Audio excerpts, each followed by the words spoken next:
Hi friends, welcome to Latha channel. ఈ మధ్యకాలంలో ఎక్కువగా వేధిస్తున్న సమస్యల్లో రక్తహీనత కూడా ఒకటి. మహిళల్లో మరీ ముఖ్యంగా ఎక్కువగా ఉంటుంది. అలాంటప్పుడు ఈ రెసిపీని తయారు చేసుకొని తింటే బ్లడ్ బాగా ఇంప్రూవ్ అవుతుంది. అది ఎలా చేయాలో ఇప్పుడు వీడియోలో చూసేద్దాం.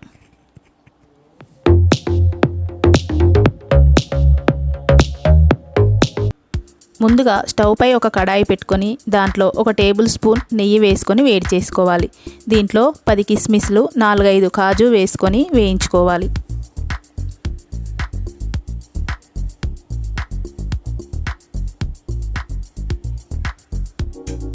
ఇవి కాస్త వేగిన తర్వాత పావు కేజీ బీట్రూట్ని ఇలా గ్రైండర్ చేసుకొని వేసుకోవాలి. టైం ఉంటే తురిమి కూడా వేసుకోవచ్చు. ఇలా వేసుకున్న తర్వాత 5 నిమిషాల పాటు పచ్చివాసన పోయేంత వరకు వేయించుకోవాలి. ఆ తర్వాత ఒక కప్పు పాలు పోసుకొని మధ్య మధ్యలో కలుపుకుంటూ మరొక 5 నిమిషాల వరకు ఉడికించుకోవాలి.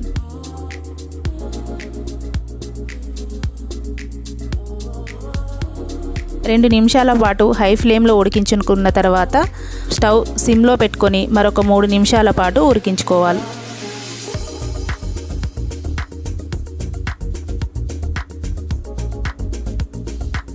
ఇలా మధ్య మధ్యలో కలుపుకుంటూ అడుగంటుకోకుండా చూసుకోవాలి.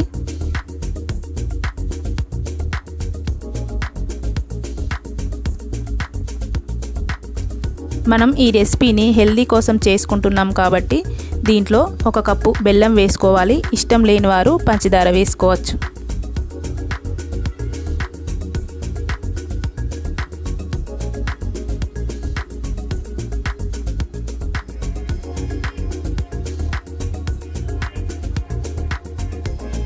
ఇలా బెల్లం తురుము వేసుకున్న తర్వాత అది కరిగేంత వరకు స్టవ్ లో ఫ్లేమ్లో పెట్టుకొని కలుపుకుంటూ ఉడికించుకోవాలి.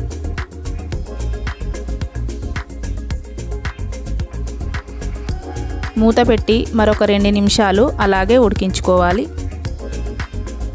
బెల్లం వేసాం కాబట్టి కలర్ కాస్త చేంజ్ అయింది, అయినా పర్వాలేదు, హెల్దీకి మంచిది, అందుకనే ఇలా బెల్లం వేసుకున్నాం.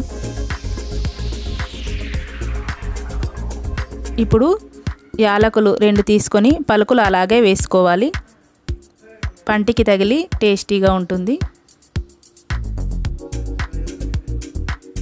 ఇప్పుడు స్టవ్ ఆఫ్ చేసుకొని సర్వింగ్ బౌల్లో వేసుకోవడమే.